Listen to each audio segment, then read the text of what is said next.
And with that, we have Dr. Michelle Peticolas, my own creative dance, Dr. Michelle Peticolas.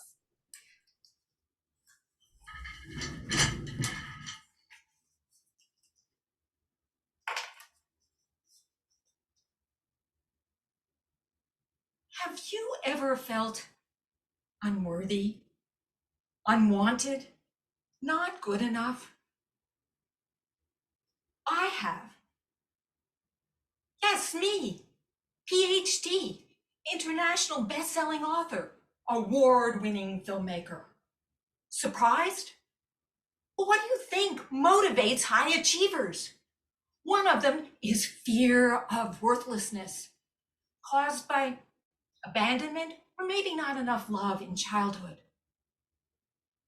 But what's the problem, you say? Look at all that you've achieved. That is the focus of my speech tonight. Madam Toastmaster, fellow Toastmasters and honored guests, this is my story of going from feeling worthless to loving myself and my own creative life dance. It starts with my PhD. You see, I thought my PhD was my ticket to worthiness. I asked my dad, "Dad, what do you think of my PhD?" "I'm so ashamed. I never finished my BA." I asked my boss, "Dave, would you introduce me to social services as Dr. Peticolas?" "Why don't you tattoo it to your forehead?"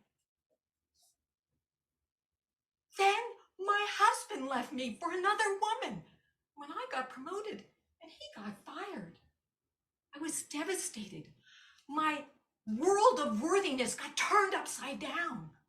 I quit and ran off to a spiritual community where none of this mattered. In reality, I traded my husband, my boss, and my dad for my spiritual teacher. I did everything he needed. I promoted his workshops.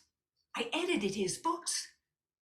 I videotaped his dance shows, trying to be indispensable, my best tool for proving my worth. But Adnan my teacher, was all about dance. He was a shamanic drummer. Boom, tacky, tacky, tacky, boom, tacky, tacky, tacky, boom, boom, tack. Dancers from all over the world would come to his workshops to learn to dance from spirit. I wanted to be a dancer, but most of the time I was out in the audience videotaping the other dancers. My dance costume danced in more shows than I did on somebody else's body. But then one day, Adnan took the camera away. Well, now I could be in his shows, on the sidelines with the other wannabes. But little by little, I got to dance with fewer and fewer other dancers until finally one Christmas workshop in New York, I got my first solo for about 30 seconds. But it was a start. And Adnan came to me afterwards and said he wanted me to come to his show in the Bronx the next week. Did you want me to videotape or to dance? I brought my costume along just in case. But when I got to the location and looked around, I saw that all the other dancers were his best dancers. So I asked him, "Adnan, do you want me to dance?" "You could dance." With misgivings, I put on my thin silk skirt, my belt, bare belly, bra, naked shoulders, and went out into the frigid auditorium to videotape. 1 hour, 90 minutes, 2 hours. When I saw the same dancers getting on the stage for the second time, I knew he had forgotten me. Tears rolled down my cheeks, smudging my makeup, dropping on the camera. Adnan must have sensed my distress because a replacement came out soon after. I walked slowly to the stage. Shh, shh, shh. like a prisoner going to the gallows. I got on the stage. I couldn't dance. Have you ever frozen at an important moment? I was humiliated. Adnan quickly sent out the rest of the dancers and finished the show. We all loaded up into the car of one of the students and headed back to Manhattan, stopping on the way at a market. Everyone got out of the car except me and Tom, the driver. Tom turned to me and said, "You know, you really are a good dancer." His words broke me apart. I cried my heart out. Tom said to me, "Why don't you come to my class next week and dance just for yourself?" And so I did. And it was wondrous. I felt so free, connected to my body, to spirit. I even found out I liked dancing. I made up my mind that I would dance for me and how it made me feel, and not worry about the opinions of others. And wouldn't you know, next time I went to Adnan's workshop, he invited me to dance and gave me a real solo. There's a lesson in this. Stop doing everything for the approval of others. Do what you do out of passion, out of who you really are. As Adnan often said, do your own creative dance.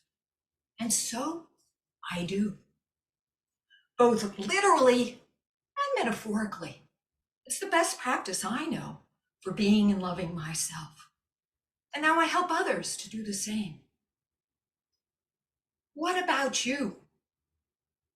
Do you base your value on the approval of others?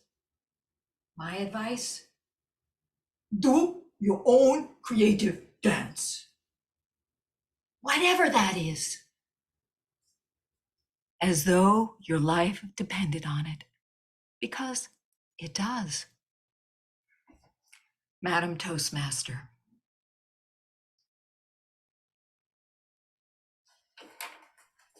Well done, Dr. Michelle. I really enjoyed the speech and I see a lot of improvements. And with that, I would ask, can you please put 5 minutes on the clock? We'll have a round robin first, and then we'll move over to you, Tommy, okay? So I will ask the audience, if you have a comment and you like to share and help Dr. Michelle to get better and improve her speech, can you please go down to the reactions button, raise your hand as I did now. That way I see you're going to be moving up to the top left corner, and I will just pick one after the other.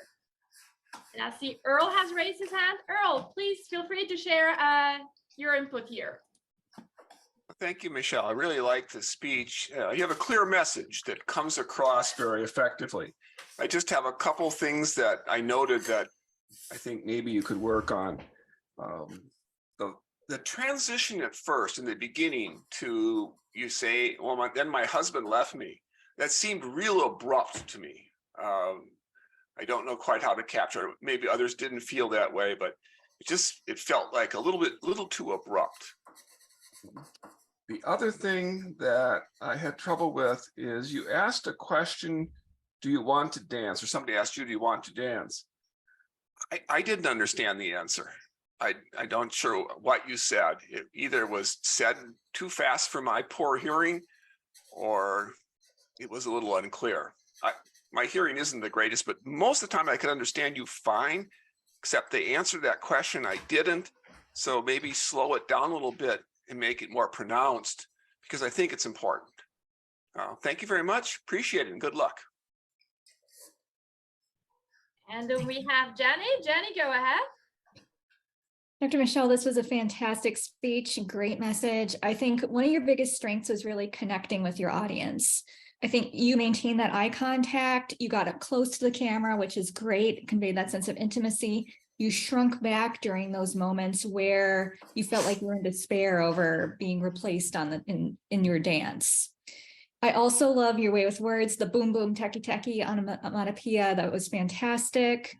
I also like how you changed your position on stage, because that can actually keep your audience very interested. Since this is contest mastery, I am going to be a little bit nitpicky. You're a very strong speaker, and my nitpicking just comes from the fact that you have so many strengths. These are just some minor tweaks that I think would really take your speech to district level. First, the background it's a beautiful background, but it is a little bit busy, especially when you're wearing that red dress that blends in with that red background. You also have a lot of tans in that background, and it somewhat matches the color of your skin. So it was very difficult to see where your body was. Try wearing something dark, try getting against a white wall or a lightly colored wall. That way you and your hand gestures pop, because we don't want to be focused on the background, we want to be focused on you. Then one other thing, when you're talking to your dad and your mentors, make sure that, I noticed you were looking at the screen or you were looking at the camera. Try to make sure your mentors are talking to you. Find a spot that symbolizes you, like I'm doing right now, and focus on that. Because if they're looking at the camera, it feels like they're talking to us and not necessarily you. All in all, that was a great speech. Fantastic job, and I can't wait to see how far it goes. Congratulations, Dr. Michelle. Thank you very much, Danny. And we have April. April, what would you like to share with us? I thought it was a good message. What would actually help, and I think it was mentioned by Earl, the reason why I think he thought it was abrupt. Could somebody turn off Tommy Tans? Mute Tommy. He's noisy. Okay. What I wanted to mention is the fact about more connection with the audience, more authentic emotions. You want to help us relive with you what you were feeling.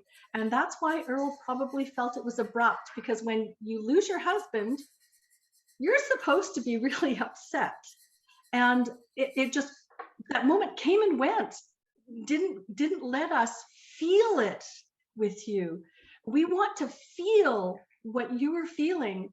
So take the time, perhaps, to actually show us what you were feeling, rather than tell us the story of it. You want us to be with you in that moment. I would have liked to feel that, but great message and just a little bit more tweaking. And I like to thank you very much, April. That was very insightful. And I let Jim as our last evaluator, and then we'll move on to our second speaker. Jim? Michelle, I've seen this twice now, and some interesting progress. When we talked last time about your breathiness in your intensity, significantly reduced tonight. So brava on that. Good work on that. I tend to be a vocal sort of person, and so a lot of where I focus is there. What I sense is, I'm going to use a word that you'll probably misunderstand. There's a monotone to your delivery, but it's not a pitch monotone. It's an intensity monotone, and occasionally actually mostly a delivery rate monotone. And a number of people have commented already about, boy, this happened. Stop a minute and let us process that. And I think that there are certain pieces of your message that might benefit from a slightly slower delivery. And then some other points that maybe speeding up would really help a lot. And that slower delivery would allow us to ease back in our chair a little bit, where I felt most of the time I'm sort of on the front edge of my chair most of the way through here. And I think that you can help us with a little bit of a roller coaster emotion-wise, instead of pinning us to the back wall and leaving us there until you give the control back to the Toastmaster. One little thing, Jenny said nits. At the beginning was clumsy. I don't know if that's the way you're going to do this, but you were seated and then you kind of fumbled around while you were being introduced and hit some keys and then stood up. It didn't feel polished, like you were quite ready. And at the end, wait after your last line for at least 3 seconds, maybe longer, before you give control back to the Toastmaster. You want to leave both an emotional and a visual image for us to remember you by before you then say Contest Master or whatever it was that you said at the end. All right. Lots of good progress. I think you're on the right track here. Thank you. Thank you, Jim.